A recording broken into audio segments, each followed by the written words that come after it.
Also today, a grand jury in Mississippi deciding not to indict the woman whose accusations led to the lynching of Emmett Till nearly 70 years ago. This comes a month later after an unserved arrest warrant for Carolyn Bryant Dunham was found in a courthouse basement. The jury's decision means Dunham will most likely never be prosecuted for her role in Till's death. Attorneys for Till's family have not publicly commented on this latest grand jury announcement. A day after the federal sentencing for 3 men convicted of killing Ahmaud Arbery, the city of Brunswick renaming a street in his honor. Arbery's mother and father, along with city leaders on the coast, there to see it. Arbery's mother, Wanda Cooper Jones, also spoke about the family's 2-year fight for justice, thanking the city and asking everyone to remember her son. Meanwhile, at the state capitol, abortion rights advocates challenging Georgia's heartbeat bill again. They're asking the court for protections that would temporarily block the law. The group is arguing the 6-week abortion ban is dangerous because the maternal mortality rate is high among black and brown women, and they claim this is political interference of privacy rights that women hold under Georgia's constitution. Sister Song is asking for a temporary restraining order to temporarily block the abortion ban. Meanwhile, a restaurant in South Carolina says inflation is forcing them to start charging a 20% industry tax. Tim Irwin, the owner of Southern General, says the money will mostly go towards keeping a full staff and paying them a livable wage. An economics professor says when the cost of basic materials and labor goes up and stays up, it affects the cost of the end product. As costs increase, businesses over time will pass on those cost increases to their consumers. Now, the amount of time it takes depends upon how competitive the business is. And he says a small business may feel the effects of inflation sooner than a large corporation, and that it might be a while before inflation rates go back down enough for us to notice prices dropping at the store. The school year just starting off, but here's a chance for your kids in high school in Georgia. The state school superintendent looking for exceptional sophomores, juniors, and seniors. You can apply to be on the 22-23 Student Advisory Council. Students will meet with the superintendent, Richard Woods, to talk about the impact of state policies in our local classrooms and other education-related issues. If you want to apply, you have to be enrolled in a public high school that it does include charter schools and kids who are learning from home. You can find out more at wrdw.com. The Inflation Reduction Act, the Democrats say, can help with record high inflation, but South Carolina lawmakers disagree. We're going to get their reaction coming up next, first at 5. Riley. And it's going to stay hot and humid the next few afternoons, but by the weekend, relief is in sight. We'll have a look at the full forecast next. CashOffer.com. Our first alert commitment to you is now 5 meteorologists, all the tools, the latest technology, and the largest team of 5 meteorologists. News 12, NBC 26 First Alert Weather on your side. A vote on the $430 billion Inflation Reduction Act is expected in the U.S. House of Representatives later this week. That expansive legislation has already passed the Senate. It tackles health care, climate change, and taxes. But today, a couple of South Carolina's leading Republicans say it would be a nightmare for the state and the country if it becomes law. State House reporter Mary Green has that for us today. Democratic supporters have said that the Inflation Reduction Act will reduce the federal deficit by $300 billion over the next decade. And that, as the name states, it'll also reduce inflation. Senator Lindsey Graham, who voted against this bill, disagrees. And today here at the State House, he encouraged members of the U.S. House of Representatives to do the same when it's their turn to vote. This is not an inflation reduction plan, it is grow the government plan. We're here today to rally support, to rally understanding of the danger that this legislation poses to the entire country. The expansive plan focuses on 3 areas. The first attempts to lower Americans' health care costs, including giving Medicare the power to negotiate prescription drug prices with manufacturers and extending the expanded Affordable Care Act subsidies that have provided health insurance to millions of Americans. The second component centers on climate, largely through financial incentives like tax credits that encourage cleaner energy choices and programs. Finally is what's paying for most of this plan: taxes.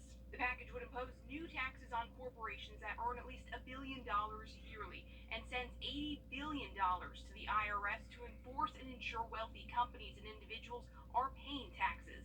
They're talking about expanding the IRS 2.5 times. Enough new IRS agents to fill up Williams-Brice Stadium and Death Valley. So when you go to the football game this fall, just imagine everybody to your left and right being IRS agents. The White House has said the bill won't raise taxes on anyone making less than $400,000 a year. Congressman Jim Clyburn, the House Majority Whip and South Carolina's only Democrat in Congress, tweeted that this week House Democrats will pass the legislation, saying it'll lower prescription drug costs for millions of Americans and ensure rich corporations pay their fair share and help address the climate crisis. And again, Senator Graham has already voted against this bill, as did every other Senate Republican, including South Carolina's Tim Scott. But of course, this press conference today comes as Graham and other Republicans are hoping to win back their majorities in Congress this fall. Reporting from the State House, I'm Mary Green. Also today, a judge ordering former Trump advisor Rudy Giuliani to get himself to Georgia. It is the latest in the ongoing court battle to look into election fraud here in the Peach State. In that ruling, the judge said John Madden drove all the way over the country in a big bus from stadium to stadium. So one thing we need to explore is whether Mr. Giuliani can get here without jeopardizing his recovery and his health on a train or a bus or whatever it would be. It's a story we'll keep following. We had a little breeze out there today, but Luckily, that nicer weather sticks around early next week. Riley, thanks a lot. Some very big news for art lovers. The Morris Museum of Art just announcing this chance to win some cash. You see the number there, $7,000 in cash prizes. The Porter Fleming Library Competition recognizes all kinds of artists, from rappers to dancers. Your work can be fiction, nonfiction, poetry, even a one-act play. Folks in Georgia and South Carolina who are older than 18 can apply. We have this link on our website to tell you more about that. So check it out from the Morris Museum of Art. Coming up after the break, we're going to introduce you to a 9-year-old with big dreams in this week's Grant Me Hope. For a free estimate. Grant Me Hope. Finding every foster child their forever home. Gabby may only be 9 years old, but she has big dreams. One of those dreams, finding a loving family to help support and love her. We're introducing you to Gabby as part of our partnership with Grant Me Hope.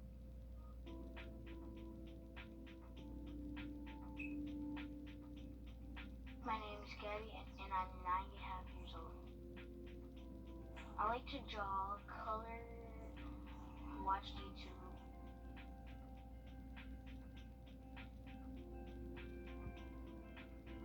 When I grow up, I want to be a fashion designer.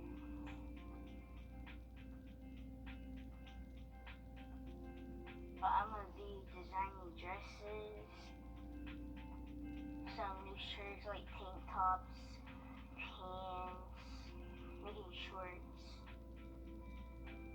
I get my outfits and stuff from cartoons and other shows like that. My favorite movie is Powerpuff Girls and anime. My favorite food is macaroni and cheese. But my favorite singer is Wrdw, baby. I like to go to Sky Zone. They have like trampolines. You can play basketball while you're jumping on the trampoline. What I can bring to a family is joy, happiness, and love. It's important to have a home because they provide you things that you really need. My name is Gabriella, and I'm looking for a forever home. Grant Me Hope, because every child deserves a loving home. Yes, they do. And if you want to learn more about Gabby, head to our website, wrdw.com. You can also check out our app for more ways to help kids just like her through our partnership with Grant Me Hope. Well, there's a new therapy dog program in Richland County over the Columbia area. The KC Police Department and the Richland County Sheriff's Office introducing their new puppies yesterday. They're going to spearhead the operation. Leona and Hudson, sibling golden doodles. Both of them will spend time in schools, and Hudson will be used to help with children dealing with trauma. The KC Police Department, the chief there, says their canine fundraiser helped raise money to launch this program and to keep the costs down to keep these pups fed. Riley? Hey, some good pups there. Was a hot afternoon for for us back into the mid to low 90s across the region this afternoon, so we want to wait a couple hours and walk those pups if you got them. Hey, let's have a look at our latest winner from our Sunshake giveaway. A big congratulations to Mr. Scott Keel from Augusta, Georgia. If you want your own plug-in heated air sunshade, just go to wrdw.com, click on contest, enter your email, and we'll announce those winners right here at First at 5. Stick with us, now look at the forecast for you just after the break.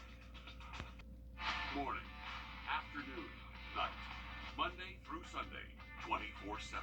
Our First Alert commitment to you is now 5 meteorologists, always tracking weather that impacts you, telling you what we know as soon as we know it. All the tools, the latest technology, and the largest team of 5 meteorologists. First Alert is our investment in your family's safety. News 12, NBC 26 First Alert weather on your side.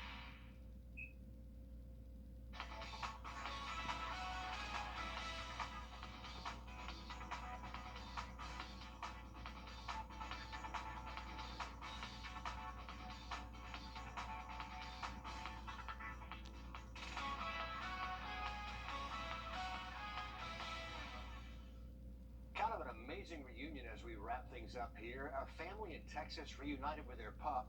Turns out the German Shepherd, Sheba, ended up more than 600 miles away from home. I remember just Searching for her. searching, yes, every day and every night. It was really sad whenever we had to keep searching for her, but we never found her. But I can't believe it was to get her back. Well, all that searching paid off. They ended up looking in shelter after shelter until finally their German Shepherd ended up in a shelter, which led to that reunion right there. Riley, there's nothing quite like that. That is incredible, and if you ever lost a dog or anything like that, just that being able to reunite with them, I mean, an incredible feeling. Definitely glad this has a happy ending to it, because a lot of times you just don't, the pups don't make it home, but glad that one did. Hey, this afternoon,